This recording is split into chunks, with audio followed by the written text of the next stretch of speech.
بسم اللہ الرحمن الرحیم الحمد للہ رب العالمین وصلی اللہ علی محمد وآلہ الطاہرین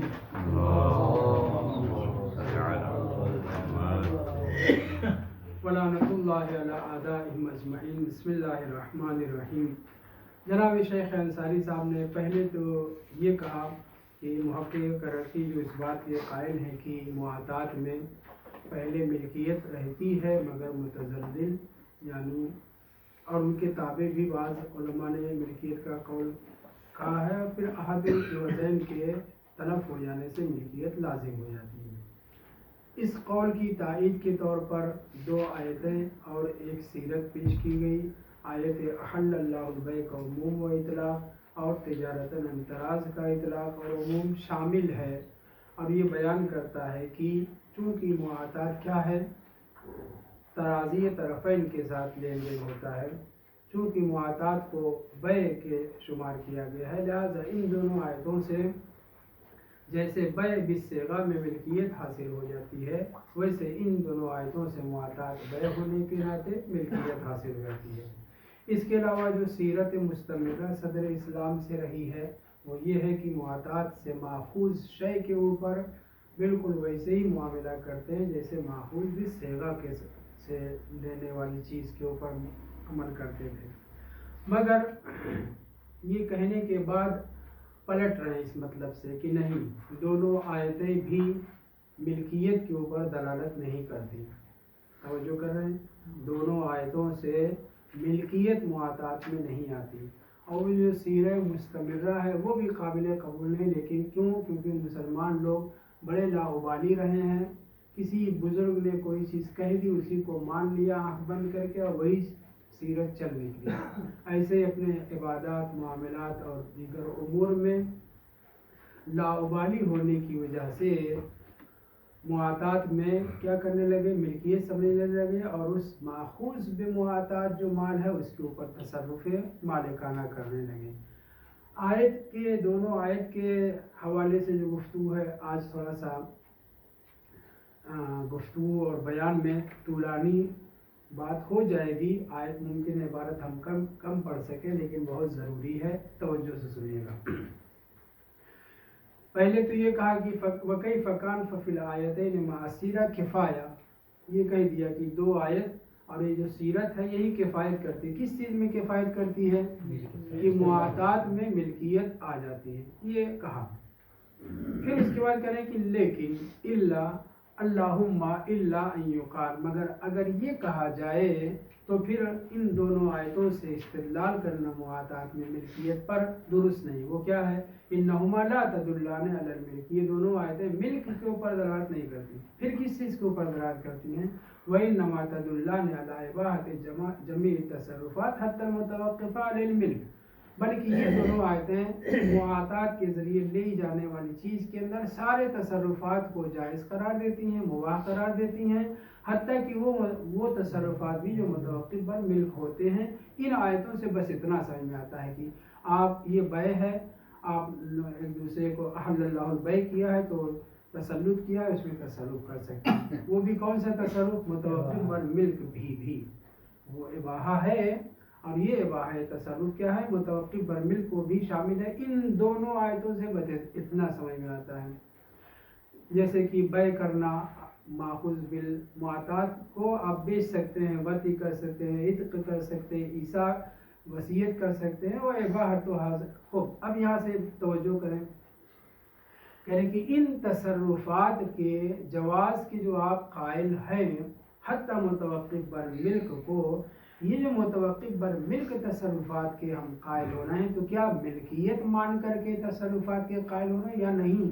صرف ان دونوں آیتوں سے عموم میں تصرف ثابت ہوتا ہے، جیسا کہ ابھی ہم نے کہا۔ کیوں؟ اس لیے کہ دیکھیے تمام تصرفات کا مباح ہونا اور ملکیت کا آنا، یہ ملکیت اور اباحہ میں اگر دونوں عین ہو، انسان اور بشر کی طرح سے ہوں، یعنی اباحت التصرفات اور ملکیت دونوں ایک شے ہوں، تو اس صورت میں کیا ہے؟ بدلالت مطابقیہ، جہاں جہاں تصرف وہاں وہاں ملکیت۔ تب تو آپ کہہ سکتے ہیں کہ یہاں پہ اباحت التصرف کا لازمہ ملکیت ہے. بات واضح ہوئی یا نہیں؟ بالمطابقہ دلالت مطابقیہ ہو کہاں پہ؟ جیسے زید جیسے انسان اور بشر دو کلمہ ہیں، ایک ہی بات ہے. یا عین شے ہو تو وہاں پہ ایک کا لازمہ ایک کے ساتھ دوسرا کا لازمہ ہوتا ہے. اگر ایسا ہوتا کہ جہاں جہاں اباحت التصرف ہے وہاں پہ ملکیت بالمطابق آتی ہے، تب آپ کہہ سکتے تھے کہ چونکہ سارے علماء نے ان آیتوں کی مدد سے اباحت التصرف کا ہے محاطات میں، لہذا ملکیت بھی آ جائے گی انسان و بشر کی طرح سے. واضح ہے؟ یا نہیں، اباحت التصرف جہاں پہ آتا ہے وہاں پہ اس شے کو جو مباح آپ کے لیے ہوئی ہے، جو آپ اپنے اخذ کیا ہے، اس کو ہدیہ کر سکتے ہیں، اس کو توڑ پھوڑ سکتے ہیں، اس کو بیچ سکتے ہیں، اس کو یہ کر سکتے ہیں، وہ کر سکتے ہیں. من جملہ اس افراد اباحہ کے، توجہ، اباحہ کے افراد میں سے ایک فرد کیا ہے؟ ملکیت اگر ہو تو پھر کیا ہے؟ اگر اباحت التصرف کے قائل ہوں گے تو بدلالت تضمنیہ ملکیت بھی آ جائے گی. واضح ہے؟ افراد تصرفات میں سے ایک کیا ہو؟ ملکیت کا ہونا ہو. اگر ایسا ہو تو بدلالت التزامیہ جہاں اباحہ ہے وہاں ملکیت ہے، تب آپ کہہ سکتے ہیں کہ محاطات میں چونکہ اباحت التصرف ہے، اباحت التصرف کی ایک فرد کیا ہے، ایک جز کیا ہے؟ ملکیت کا حصول. تو پھر ایسی صورت میں جن جن لوگوں نے اباحت التصرف کو کہا ہے بدلالت التزامیہ، وہ ملکیت کے اوپر دلالت کرتا ہے، مگر نہ دلالت مطابقیہ ہے نہ دلالت تضمنیہ ہے. رہ گئی کیا؟ دلالت التزامیہ. دلالت التزامیہ میں ہم جانتے ہیں کہ جو لفظ استعمال کیا جا رہا ہے، جو بھی صغرا و کبرا، یا یہ کہہ لیجئے کہ حد وہ حدود جو استعمال کلمات جو بھی استعمال کیے جا رہے ہیں، اس کے ساتھ لازمہ ایسا ہو کہ جب بھی مثلا حیوان ناطق کہا جائے تو ظاہر سمجھا جائے، الٹ دیجئے، جب بھی ظاہر کہا جائے تو اس سے حیوان ناطق سمجھا جائے. یعنی دوسرے لفظوں میں تلازم پایا جائے معنی اصلی میں اور اس معنی میں جو اس کے لزوم کی طرح سے ہوتا ہے. کیا ایسا ہے؟ توجہ کریں، کیا ایسا ہے کہ اباحت التصرف کا لازمہ ملکیت ہے؟ اگر لازمہ ہے، التزامیہ ہے، تو دلالت التزامیہ ہونے کے لیے ملازمت اباحہ اور ملکیت کے اندر ہونا چاہیے. وہ ملازمت کیسی ہو سکتی ہے؟ یا لزوم میں عقلی ہو. بالکل عقل کہتی ہے کہ یہ چیزیں لازم و ملزوم ہیں، حالانکہ اباحت التصرف اور ملکیت میں ایسا لزوم نہیں پایا جاتا. واضح ہے؟ اباحت التصرف اور ملکیت میں تلازم پایا جائے، تلازم عقلی لازم و ملزوم ہو، جیسے کہ ذاہق اور حیوان ناطق لازم و ملزوم ہے، ایسے ہی لزوم پایا جائے، تب آپ کہہ سکتے ہیں کہ جہاں اباحت التصرف کے قائل ہوئے وہاں بدلالت التزامیہ ملکیت بھی آ گئی. لیکن ہم دیکھتے ہیں کہ ایسا نہیں ہے. دوسرے، یہ تلازم جو عرفی ہو، ملازمہ جو عرف میں لوگ یہ سمجھ رہے ہیں کہ جہاں جہاں کسی آدمی کو کسی کے اوپر، کسی شے کے اوپر تصرف حاصل ہو جاتا ہے، تصرف کرنے کا اختیار آ جاتا ہے، وہاں اس کی ملکیت بھی ہو جاتی ہے. نہیں، ایسا بھی نہیں ہے. ہم دیکھتے ہیں کہ کتنے لوگ اپنے دوستوں کو بہت سی چیز دیتے ہیں کہ آپ اس کو استعمال کریے، لیکن یہ نہیں، اس کو ملکیت نہیں بنا دیتے. آپ کو گاڑی دیا، موٹر سائیکل دیا، یہ تصرف کریے، تو آپ اس کو چلا سکتے ہیں لیکن اس کی ملکیت کے قائل عرف میں بھی ایسا نہیں ہے. کیا شارع نے ایسا کیا ہے؟ جیسے کہ جہاں پہ 22 کلومیٹر آپ کو سفر کرنا ہو، 22 کلومیٹر سے تھوڑا سا زیادہ آنا جانا تلفیقی، وہاں پہ یہ کہا گیا ہے کہ اگر روزہ قصر ہے تو نماز بھی قصر ہے، اور اگر نماز قصر ہے تو روزہ بھی قصر ہے. یہ کہاں سے ہم نے سمجھا؟ روایات سے سمجھا ہے کہ حد سے گزر جانے، حد ترخص سے گزر جانے کے بعد مسافر انسان اگر 44 کلومیٹر اس کو جانا ہے یا آنا جانا ملا کر کے 44-45 کلومیٹر ہوتا ہے، تو جہاں نماز قصر ہے وہاں روزہ قصر ہے، جہاں روزہ قصر ہے وہاں نماز قصر ہے. روزہ قصر مطلب وہی چھوڑ دینا ہے. تو یہاں پہ تلازم شرعی پائی جاتی ہے. کیا ایسا یہاں پہ بھی ہے؟ معاہدات میں بھی ایسا ہے کہ جہاں جہاں اباحت التصرف ہے وہاں ملکیت نہیں، ملازمت شرعیہ بھی نہیں پائی جاتی. تو یا تو تلازم عقلی ہو، بالکل 2-2-4 والی بات ہو، عقل کہہ رہی کہ جہاں اباحہ ہے وہاں ملکیت ہے، ایسا یہاں پہ نہیں ہے. یا عرف میں عادی طور پر یہ کہا جا رہا ہو کہ عرف میں یہ سمجھا جا رہا ہو کہ جس کو موٹر سائیکل دی گئی وہ اس کی ملکیت ہو گئی، اس کو توڑ پھوڑ سکتا ہے، جلا سکتا ہے یا کسی کو دے سکتا، نہیں، ایسی ملازمت بھی عادی عرفی نہیں پائی جاتی ہے۔ ملازمت شرعی جیسے نماز کے قصر ہونے میں اور روزے کے توڑنے میں ہے، ایسے ہو یہاں پہ ملازمت بھی ایسی نہیں پائی جا رہی۔ نتیجہ جب یہ تینوں چاروں قسم کے تلازم جو دلالت التزامیہ کے طور پر اباحت التصرف سے ملکیت ثابت کرتے جب نہیں پائے جاتے تو پھر کیا ہوگا؟ لہٰذا ہم کو ماننا پڑے گا کہ اباحت التصرف سے ملکیت نہیں آتی، نہ بدلالت مطابقیہ، نہ بدلالت تضمنیہ، نہ التزامیہ، التزامیہ کی کوئی بھی صورت نہیں پائی جاتی۔ پھر کیوں علماء اس بات کے قائل ہیں کہ تمام تصرفات، حتیٰ وہ تصرفات بھی کر سکتے ہیں معاطات میں جو متوقف پر مل رہے ہیں؟ یہ ایسا مطلق طور پہ کیوں انہوں نے کہا ہے، اس کو آگے پڑھیں گے۔ اس کی وجہ یہ ہے کہ اجماع پایا جاتا ہے علماء کا کہ چونکہ تسلیط کرتے ہیں ایک دوسرے کو، مال جو مسلط کرتے ہیں معاطات میں ملکیت کے قصد سے، ولو شرعاً ملکیت بھلے ہی حاصل نہیں ہوتی، تسلیط کرتے ہیں، لہٰذا اباحت التصرف آ جاتا ہے، ملکیت نہیں آتی۔ اجماع ہے، دعویٰ کیا جا چکا پہلے، مصنف کر رہے ہیں نا اجماع مرکب، اور بعض لوگوں نے بھی کہا نا کہ اجماع پایا جاتا ہے کہ سارے تصرفات آ جاتے ہیں، تو اجماع جو پایا جاتا ہے۔ اور دوسرے عدم الانفکاک، جہاں پہ البتہ یہ سب جو ہے بیع بصیغہ میں، عقد وغیرہ میں ہے کہ جہاں پہ سارے تصرفات جائز ہو جاتے ہیں وہاں پہ ملکیت بھی آ جاتی ہے۔ یہ دو کلمہ استعمال کیا ہے، ایک اجماع کا، دوسرے عدم انفکاک کا۔ کس چیز کا عدم انفکاک؟ جہاں جہاں اباحت التصرف ہے وہاں وہاں ملکیت بھی ہے۔ یہ جو اجماع کا دعویٰ، یہ عدم انفکاک کی جو بات کہی گئی ہے، کہاں پہ؟ اجارات میں، ہبہ میں، وہ بیوع میں جو عقد اور صیغے کے ذریعے سے ہوتے ہیں وہاں قائل ہیں، مگر معاطات میں اس کے قائل نہیں ہیں۔ ہاں، مطلق طور پہ کلام چونکہ استعمال کیا ہے لہٰذا اباحت التصرف آتا ہے۔ عبارت پہ توجہ کریں اور پھر اس کے بعد اپنی تائید کے طور پہ کہیں گے کہ جو ہم سمجھے ہیں ان عبارتوں سے وہی شہید اول نے مسالک الافہام میں بھی سمجھا ہے، اس کے اوپر گفتگو کریں گے۔ تو گفتگو یہاں سے شروع ہو رہی ہے۔ آج میں نے کہا کہ ممکن عبارت ہم کم پڑھ سکیں لیکن مطلب بہت اہم ہے، بہت ضروری ہے۔ پہلے کیا کہا؟ ایک دم شروع سے چلیے۔ پہلے یہ کہا کہ معاطات میں اباحت التصرف کے لوگ قائل ہیں، ملکیت نہیں۔ شیخ کیا نام ہے علامہ علی بیع فاسد کہہ رہے ہیں، بعد میں اس سے واپس پلٹ رہے ہیں۔ جناب شیخ مفید لزوم اور ملکیت لازمہ کے قائل ہیں، نہ ہم نے اس کو تسلیم کیا نہ علامہ کی بات تسلیم کیا۔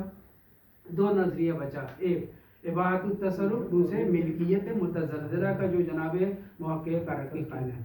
ہم نے دونوں کو قبول نہیں کیا اور سارے اقوال بھی نقل کر کے صرف یہ کہا کہ اباحت التصرف تو آتا ہے، ملکیت نہیں آتی، مگر آخر میں ٹرن لیا کیا کہ نہیں، محقق نے جو کہا محقق کرکی نے کہ ملکیت حاصل ہوتی ہے، ولو متزلزلہ کی قید کے ساتھ کہنا، لیکن ملکیت وہ کہہ رہے ہیں۔ ہم اس ملکیت کی تائید کرتے ہیں کہ ہمارے پاس سیرہ مستمرہ ہے کہ ملکیت حاصل ہو جاتی ہے، اور دوسرے دو آیتیں پیش کی کہ ان دونوں آیتوں سے ملکیت سمجھ میں آتی ہے۔ اتنا بیان کرنے کے بعد آج پھر واپس آئیں کہ نہیں، نہ سیرت سے ملکیت حاصل ہوتی ہے نہ ان دونوں آیتوں سے ملکیت کے قائل ہو سکتے ہیں۔ کیوں؟ اس کی وجہ یہ ہے اللہم الا ان یقال انہما لا تدلان علی الملک، یہ دونوں آیتیں اصل ملکیت پہ دلالت نہیں کرتی، وانما تدلان علی اباحت جمیع التصرفات حتی المتوقفہ علی الملک، یہ پڑھ چکے ہیں۔ جیسے کہ وہ ملکیت پر متوقف تصرفات کون کون سے ہیں، مثال دے رہے ہیں۔ جیسے کہ آپ معاطات میں لیے ہوئے مال کو کیا کر سکتے ہیں، بیچ سکتے ہیں، کنیز توبتی کر سکتے ہیں، غلام آزاد کر سکتے ہیں، مال اپنا سمجھ کر کے وصیت کر سکتے ہیں، الی آخر۔ کہنا وَإِبَاحَةُ هَذِهِ التصرفات، ان تصرفات کا، یعنی متوقف پر ملک بھی تصرفات کا، یہ سارے کے سارے تصرفات کب لازمہ بنیں گے ملکیت کا؟ جب ملازمت پائی جا رہی ہو۔ میں پہلے اردو میں کہہ رہا ہوں، یہ سارے تصرفات کب بنیں گے لازمہ ملکیت کا؟ جب ملازمت پائی جائے، تلازم پایا جائے۔ انما تستلزم الملک، ملکیت اس وقت کے لازم بنیں گے بالملازمت، جب ملازمت شرعی پائی جا رہی ہو، الحاصلت فی سائر المقامات، جو سارے مقامات پر حاصل ہے، سارے مقامات پر حاصل ہے۔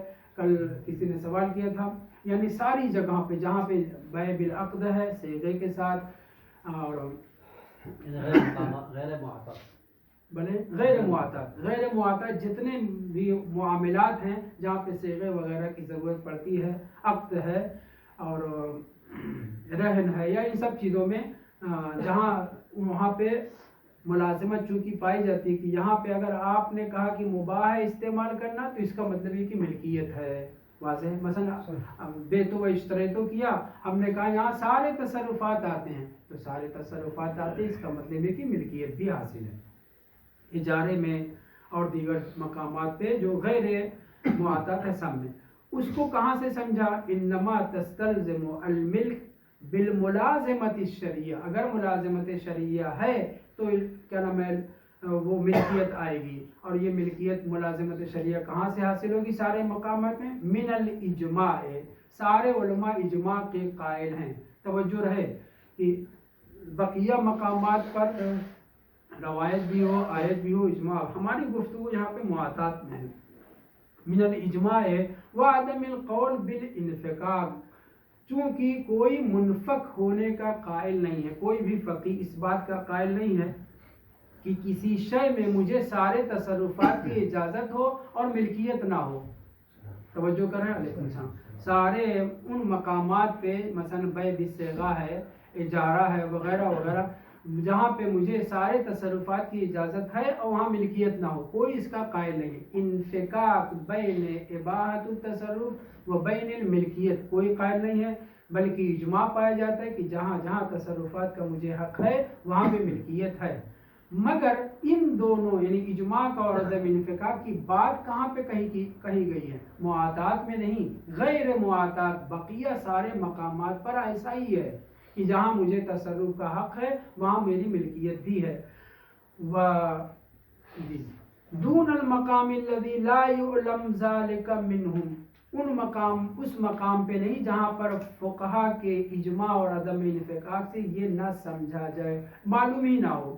اور وہ جگہ کون سی ہے؟ یہی معاطات کی، کہ معاطات میں کسی نے یہ نہیں کہا ہے کہ اگر تمہارے اوپر اباحت التصرف تمہیں مل گیا ہے تو تمہیں ملکیت بھی حاصل ہو جائے گی، نہ یہاں پہ اجماع اور نہ ہی یہاں پہ عدم انفکاک کی بات کی ملازمت میں، ملکیت میں اور اباحت التصرف میں تلازم پایا جاتا ہے۔ اس کے تلازم کے نفی کی بات نہیں کی گئی، مگر یہ کہاں پہ؟ بقیہ معاملات میں، نہ اس جگہ جہاں پر ہمیں پتہ ہی نہیں ہے۔ کیوں؟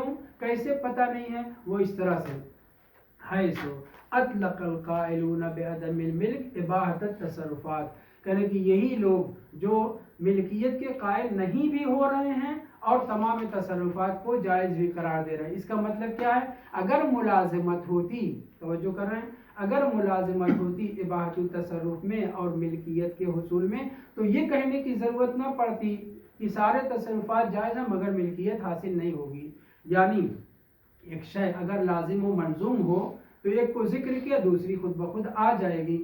الگ سے مطلق طور پر یہ کہنا کہ دیکھیے یہاں پہ سارے تصرفات ہیں مگر ملکیت کے ہم قائل نہیں ہیں، اس سے یہ پتہ چلتا ہے کہ ملکیت میں اور اباحت التصرف میں فرق پایا جا رہا ہے۔ تو جہاں جہاں اباحت التصرف کے قائل ہوں وہاں پہ ملکیت آ جائے، یہ کہاں پہ کہا گیا ہے؟ بیع بالصیغہ میں، بقیہ معاملات میں، مگر معاطات میں ایسا کسی نے نہیں کہا ہے، بلکہ معاطات میں صریح طور پر یہ کہا ہے ملک حاصل نہیں ہوگی، ملکیت، جیسے سید ابن زہرہ یا شیخ طوسی وغیرہ نے، اور شیخ طوسی تو حتیٰ بعض اور جگہ پہ مثلا وطی کے سلسلے میں کہا تھا قطعاً یہ جو ہے حاصل نہیں ہوگی۔ تو یہ فرق کرنا، توجہ کر رہے ہیں، اباحت التصرف کو کہنا اور ملکیت کا نہ کہنا، یہ خود بول رہا ہے کہ یہ لوگ آپس میں تلازم کے قائل نہیں ہیں۔ حیث اطلق القائلون بعدم الملک اباحت التصرفات، سارے تصرفات کو مباح قرار دے رہے ہیں، مطلق طور پہ کہہ رہے ہیں سارے تصرفات جائز ہیں، حتیٰ متوقف پر ملک بھی قائل ہیں۔ حتیٰ متوقف بر ملک بھی تصرفات کے قائل ہیں، مگر اس کے باوجود کہنے کہ ملکیت حاصل نہیں ہوگی۔ کب حاصل ہوگی؟ جب احد الوضع مثلا تلف ہو جائے یا بعض الشیء تلف ہو جائے، تب جو ہے وحدت التصرف، تب ملکیت حاصل ہوگی۔ یہ فرق کرنا بول رہا ہے کہ معاطات میں اس آیت کے ذریعے سے، احل اللہ البیع کے ذریعے سے ملکیت ثابت نہیں کی جا سکتی۔ کیوں؟ کیونکہ مطلقہ طور پہ سب نے کہا کہ ہم ملکیت کے قائل نہیں بھی ہیں، بٹ تب بھی ہم متوقف پر ملکیت تصرفات کو جائز قرار دے رہے ہیں۔ اسی طرح سے تجارتاً انتراز کے ذریعے سے ملکیت حاصل نہیں ہوگی۔ کیوں نہیں حاصل ہوگی؟ کیونکہ ترازی طرفین تو ہے مگر صیغہ استعمال نہیں ہوا ہے۔ اب اباحت التصرف کا لازمہ ملکیت نہیں ہوتا۔ تو اب توجہ کریں کہ ان دونوں آیتوں سے پہلے جناب شیخ انصاری نے کہا کہ ملکیت حاصل ہوتی ہے، ابھی کیا کہہ رہے ہیں؟ چونکہ علماء نے مطلق طور پر وہاں دوبارہ علماء نے اباحت التصرف کو ضرور کہا ہے، حتیٰ متوقف بر ملک تصرف کو بھی کہا ہے، مگر اباحہ کا لازمہ ملکیت نہیں ہوتا۔ اسی لیے اباحت کا لازمہ ملکیت نہیں ہوتا، کیونکہ یہ ملکیت کے اوپر دلالت کرنے کا تین راستہ ہے، یا دلالت مطابقیہ ہو، یا تضمنیہ ہو، یا التزامیہ ہو۔ دلالت مطابقیہ یعنی اباحت التصرف عین ملکیت آور ہو، ایسا نہیں ہے۔ تضمنیہ ہو کہ اباحہ کی ایک فرد ملکیت ہو تب اباحہ دلالت کرے ملکیت کے اوپر ضمناً، ایسا بھی نہیں ہے۔ دلالت التزامیہ ہو، دلالت التزامیہ ہونے کے لیے لزوم ثابت ہونا چاہیے، کس میں؟ اباحت التصرف میں اور ملکیت میں لزوم پایا جانا چاہیے۔ یہ لزوم یا عقلی ہو سکتا ہے کہ جہاں جہاں تصرف ہے وہاں ملکیت ہے، ایسا نہیں ہے۔ دلالت التزامیہ ملازمت عقلیہ کی بنیاد پر ہو، ایسا بھی نہیں ہے۔ عادی طور پر عرف میں ایسا معلوم ہو کہ جہاں جہاں تصرف کا حق ہوتا ہے وہاں ملکیت ہوتی ہے، نہیں ایسا نہیں ہے۔ کتنے لوگ اپنی چیزوں کو دوسروں کو دیتے ہیں استعمال کرنے کے لیے، انتفاع کے لیے، مگر ملکیت نہیں بناتے۔ تو دلالت تضمن عادی و عرفی کے ذریعے سے بھی دلالت التزامیہ ثابت نہیں ہوئی۔ لے دے کر کے بچتی ہے کیا؟ تلازم شرعی ہو۔ خب تلازم شرعی بھی نہیں پایا جاتا کہ اباحت التصرف عین ملکیت ہو شارع کے نزدیک، ایسا نہیں ہے۔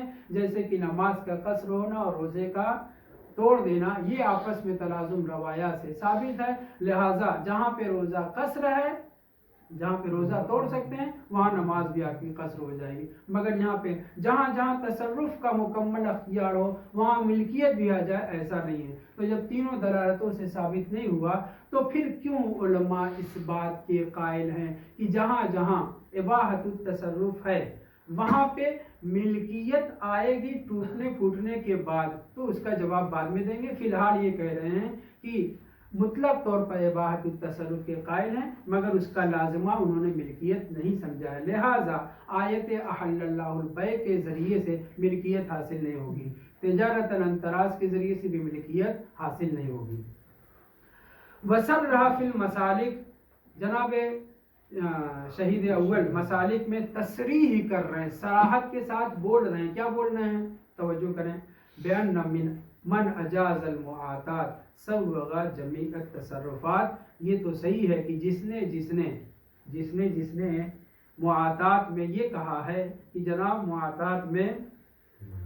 معاطات جائز ہے، یعنی معاطات کے ذریعے سے لین دین ہو سکے، جس نے یہ کہا ہے اس نے اجاز جمیع سوغ جوزا، سوغ مباح قرار دیا تمام تصرفات کو۔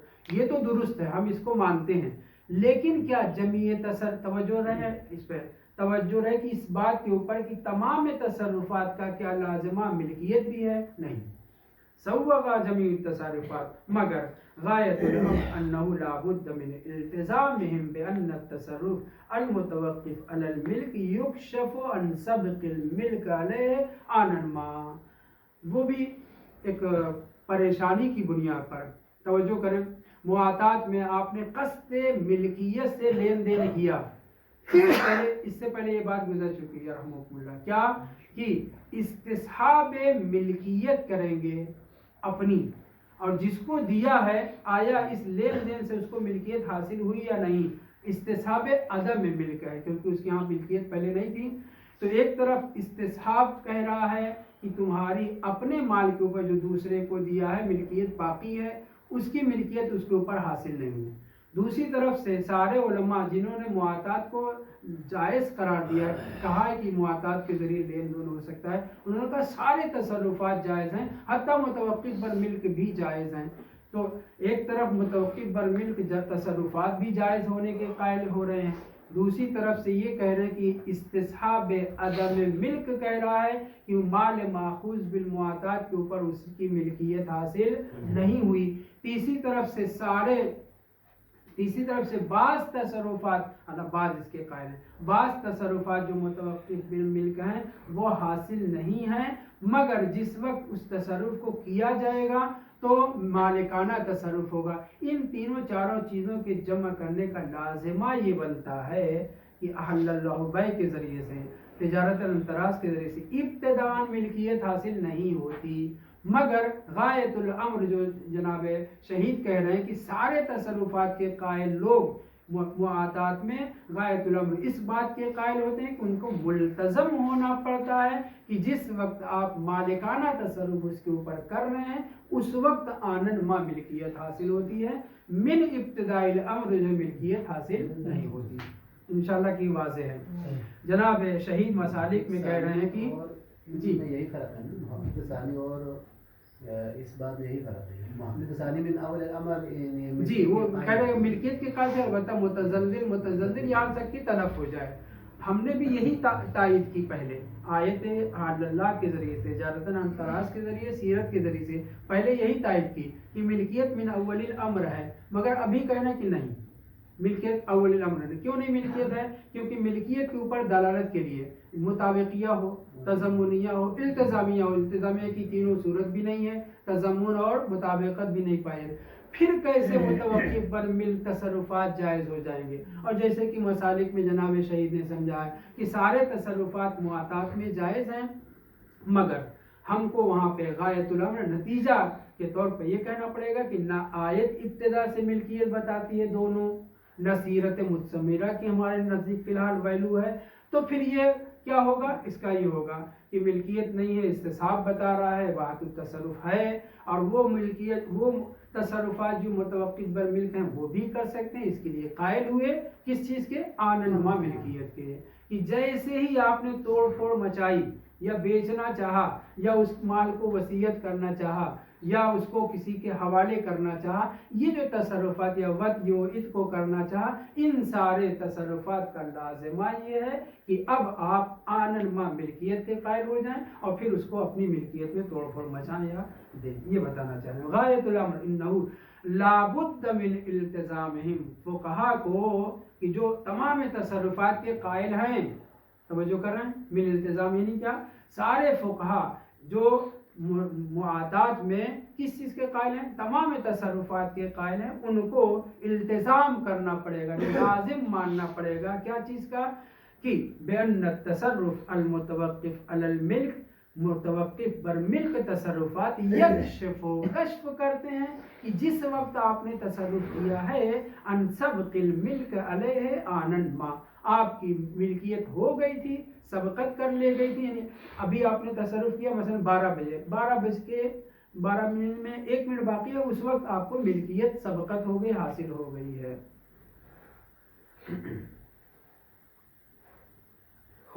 کہنے کی تو واضح ہے نا کہ جناب شہید نے کہا کہ سارے لوگ جو معاطات کو صحیح مانتے ہیں وہ تمام تصرفات کے قائل ہیں، اور جب سارے تصرفات کے قائل ہیں تو ان کو اس کا پابند ہونا پڑے گا، کہنا پڑے گا کہ جس وقت متوقف بر ملک تصرف کر رہے ہیں آنن ما ملکیت حاصل ہوئی، اپنے مال میں تصرف کیا ہے، ورنہ لاعت کا الا فی الملک کہہ رہا ہے کہ آپ اس غلام کو آزاد نہیں کر سکتے، لاوت یا الا فی الملک کہہ رہی ہے روایت کہ آپ اس کنیز کے ساتھ وطی نہیں کر سکتے جو ماخوذ بالمعاطات ہے، کیونکہ آپ کی ملکیت نہیں ہے، اور آپ کہہ رہے ہیں کہ متوقف بر ملک تصرف بھی جائز ہے، تو کیسے جائز ہوگا؟ آپ کو پابند ہونا پڑے گا۔ استصحاب کہہ رہا ملکیت نہیں ہے، لیکن آپ کہہ رہے ہیں کہ سارے تصرفات جائز ہیں، لہذا آنن ما ملکیت قائل ہو کر کے پھر وہ تصرفات ہوں گے۔ فإن الجمع، توجہ، فإن الجمع بین اباحت حاضی تصرفات، ایک طرف آپ کہہ رہے ہیں کہ سارے تصرفات مباح ہیں،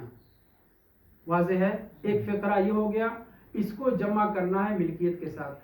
وَبَيْنَ تَوَقُّفِهَا عَلَى الْمِلْكِ، اور یہ تصرفات حاصل کب ہوں گے؟ متوقف بر ملک، جب ملکیت ہو.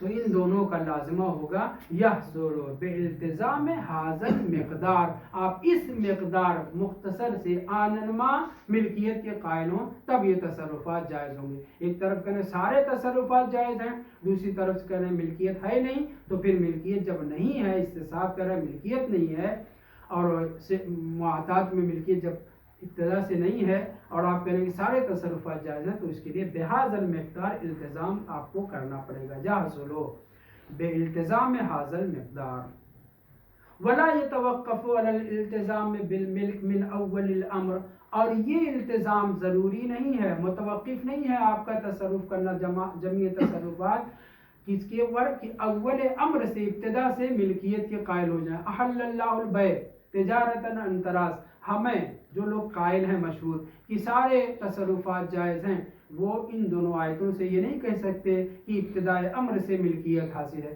نہ اس کا پابند ہونا ضروری ہے. ولا یتوقف، لا یتوقف میں ہوا کہاں پلٹ رہا ہے؟ جمع کرنا یہ دونوں. سارے تصرفات کا قائل ہونا ان دونوں کا لازمہ یہ نہیں بنتا ہے کہ علی الالتزام بالملک، آپ ملکیت کے لزوم کے قائل ہو جائیں من اول الامر، ابتدا سے نہیں، اس کی ضرورت نہیں ہے. لأن لیقال، تاکہ یہ کہا جائے ان مرجع هذه العبارات ايضا الى التملیک، کہ دیکھیے جناب اول امر سے ملکیت کے قائل ہیں، لہذا ملکیت شروع سے ہے. نہیں، ایسا نہیں ہے. صرف اس بات کو کرسی پہ بیٹھانے کے لیے کہ سارے تصرفات کا لازمہ ملکیت من اول الامر ہے، اس کی ضرورت نہیں ہے، بلکہ آنن ما ملکیت کے قائل ہو جائیں گے تو یہ تمام تصرفات جو متوقف بر ملک ہیں وہ بھی حاصل ہو جائیں گے. میں ظاہراً اس بات کو صحیح سے نہیں سمجھا پایا، دوبارہ توجہ کریں. کہہ رہے کہ ایک طرف سارے تصرفات کے جواز کے قائل ہیں، دوسری طرف وہ تصرفات جو ملکیت پر مشتمل ہیں اس کے بھی قائل ہو رہے ہیں، اور آپ کہہ رہے ہیں کہ اول الامر ملکیت نہیں ہے. تو کیسے اول الامر سے ملکیت ہے بھی نہیں اور سارے تصرفات کے قائل ہو رہے ہیں؟ اس کا جواب ہم نے یہ دیا جو شہید نے مسالک میں دیا ہے، وہ یہ ہے کہ سارے تصرفات کے قائل ہونے کے بعد ضرورت نہیں کہ ابتدا سے ہم ملکیت کے قائل ہوں، بلکہ آنن ما، ایسے تصرفات جو متوقف بر ملک ہیں، آنن ما ہم ملکیت کے قائل ہو جائیں گے، پھر وہ تصرفات اپنے میں ہوگا. کنیز آپ کو دی گئی ہے خدمت کرنے کے لیے، آپ اس کے اوپر اس سے وطی کرنا چاہ رہے ہیں، یہاں پہ چونکہ بہتو تصرف ہے، لہٰذا جیسے ہی وطی کرنے جائیں گے آنن ما ملکیت حاصل ہو جائے گی. اسی طرح بیچنا چاہ رہے ہیں، اسی طرح وصیت کرنا چاہ رہے ہیں، تو شہید نے کیا کہا ہے؟ غایت الامر، یہ التزام ضرور کرنا پڑے گا کہ ملکیت آئی، مگر ابتدا سے ملکیت آئی ہے یہ ضروری نہیں ہے. لا یتوقف علی الالتزام، یہ تصرفات مالکانہ تصرفات کے لیے لازم نہیں ہے. توجہ کر رہے ہیں نا؟ لا یتوقف الالتزام بالملک، ملکیت کا من اول الامر قائم ہو، اس کی ضرورت نہیں ہے، تاکہ یہ کہا جائے کہ جناب اس اباحت کا لازمہ بھی ملکیت بن رہا، نہیں، اس کی ضرورت نہیں. واما ثبوت السیرات، پڑھتے ہیں جلدی جلدی. یہ جو سیرت آپ نے کہی کہ دیکھیے پیغمبر اسلام کے زمانے سے ایسا رہا ہے کہ ماخوذ بالمعادات، اس کے اوپر وہ تصرفات جو متوقف بر ملک نہیں ہے وہ تو کرتے ہی تھے، مالکانہ تصرف بھی کرتے تھے. یہ سیرت رہی ہے. آج تک ایسا ہے کہ جو ہم لین دین کرتے ہیں، پیسہ دیا، چیز دیا، جا کر کے اس کو کھا پی جاتے ہیں، ختم کر دیتے ہیں. بڑی بڑی چیزیں بھی، چھوٹی چھوٹی چیزیں بھی صدر اسلام سے چلی آ رہی ہیں. مالکانہ تصرف، متوقف بر ملک تصرف بھی معاہدات میں کرتے رہے ہیں. اس کا جواب یہ کہ یہ سیرت جو ہے کیا ہے؟ قابل قبول نہیں. واما ثبوت السیرت و استمرارها، سیرت ثابت ہے اور آج بھی مستمر ہے، یہ درست ہے. التوریث، توریث کے دو معنی کیا گیا ہے، وراثت میں اس طرح سے تصرفات، اور دوسری ہے کہ توریث جو ارث میں دینے کے مالکانہ ہوتا ہے نا، دونوں صورت. کہنے کہ استمرار سیرت فَهِيَ كَسَائِرِ سِيرَاتِهِمُ النَّاشِئَةِ عَنِ الْمُسَامَحَةِ وَقِلَّةِ الْمُبَالَاةِ فِي الدِّينِ، یہ سیرت جو چل گئی ہے، نکل آئی ہے کہ مالکانہ تصرف کرتے ہیں، یہ سیرت ناشئ ہوتی ہے، وجود میں آئی ہے مسامحہ سے، سہل انگاری سے، عدم توجہ کی بنیاد پر، وقلت المبالات فی الدین، دینی مسئلے میں شریعت کے احکام کے اوپر عدم توجہ لاؤبالی گری کی وجہ سے ایسا ہوا ہے۔ نہ یہ کہ شارع نے کسی امام نے اس کی تائید کی ہو، توجہ کریں، پیغمبر کے زمانے میں بھی ماخوذ بالمعتاد کے اوپر مالکانہ تصرف کرتے تھے، ائمہ کے زمانے میں بھی کرتے تھے، یہ شارع کی طرف سے نہیں تھا، امضاء اور تائید نہیں تھی، بلکہ یہ چل نکلا، اسی کے اوپر کرتے رہے۔ مما لا یحصی فی عباداتہم و معاملاتہم و سیاسیاتہم کما لا یخفی، بہت سی چیزوں میں مسلمان کیا کرتے ہیں؟ لاؤبالی گری کرتے ہیں، احکام کی پابندی نہیں کرتے، شریعت کے قوانین کو مد نظر نہیں رکھتے، نہ سیاسی امور میں، نہ معاملات میں، حتیٰ عبادات میں بھی کسی نے کوئی چیز سکھا دی، بتا دی کہ یہ آیت پڑھو گے تو یہ فائدہ ہوگا، اس پہ چل نکلے، وہ آیت کیا نام ہے، یا کوئی روایت، کوئی حدیث، کوئی دعا، کوئی زیارت گڑھ دی، اور اس کے بعد اس کے اوپر توجہ کیا نام بغیر توجہ کیے ہوئے کہ آیا شریعت سے یہ ثابت ہے یا ثابت نہیں ہے، اس کے اوپر کرنا شروع کر دیتے ہیں۔ لہٰذا سیرت جو پیش کی گئی تھی کہ ابتدا ہی سے ملکیت حاصل ہو جاتی ہے، کیوں؟ اس لیے کہ مالکانہ تصرف کرتے رہے ہیں، لہٰذا یہ سیرت دلیل ہے۔ کس چیز کے اوپر دلیل بنایا تھا ہم نے؟ معتاد میں ملکیت کے اوپر، معتاد میں ملکیت کی پہلی دلیل سیرت تھی، وہ یہ ہے کہ سیرت مالکانہ تصرف کرتے ہیں، لہٰذا یہ سیرت چونکہ زمانہ ائمہ طاہرین میں ہوتی رہی ہے، معصومین نے منع نہیں کیا ہے، منع نہ کرنا، رد نہ کرنا اس بات کی دلیل ہے کہ وہ اس مالکانہ تصرف کو جائز مانتے ہیں۔ ہم نے یہ دلیل کے طور پر ذکر کیا تھا، اب اس دلیل سے واپس ہاتھ کھینچ رہے نہیں۔ یہ مسلمانوں کا عمل کسی تائید کی بنا پہ عدم رد سے تائید حاصل نہیں ہوتی، بلکہ یہ ان کی لاؤبالی گری کی بنیاد پر ہے کہ جو مالکانہ تصرف کرتے رہے ہیں۔ والحمدللہ رب العالمین۔